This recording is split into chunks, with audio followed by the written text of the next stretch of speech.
reserves the balance of her time. Gentleman from New York.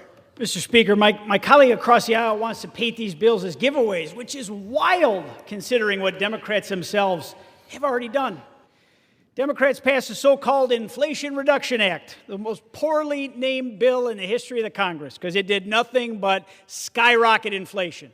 And everyone's got the proof of that in their weekly grocery bill, in their utility costs. It happened on their watch. They dumped massive new spending onto an overheated economy and helped drive the worst inflation in 40 years. And that's just fact. That's not disputable. And despite the title, it didn't reduce any inflation, not even close. What it did was create a massive subsidy pipeline for green energy companies, all tied to the People's Republic of China.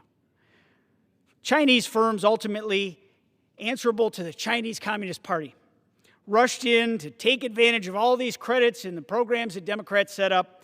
Apparently, that part has slipped their memory.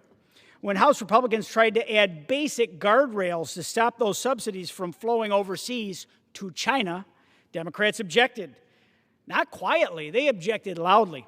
So when Democrats start throwing around the word giveaway, it's fair to wonder whether they've forgotten their own record or they're just hoping that everyone else is focused on something else. Democrats are perfectly willing to outsource Americans' energy future, our national security, to foreign adversaries to pursue their agenda.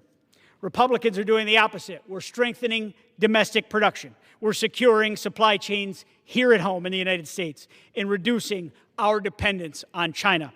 And that brings us back to the rule before us today. The 6 bills in this rule are focusing on restoring reliability, supporting domestic production, streamlining permitting so that projects can actually move forward and lower the costs for American taxpayers. That is the work before the House today, and I reserve the balance of my time. Gentleman reserves the balance of his time.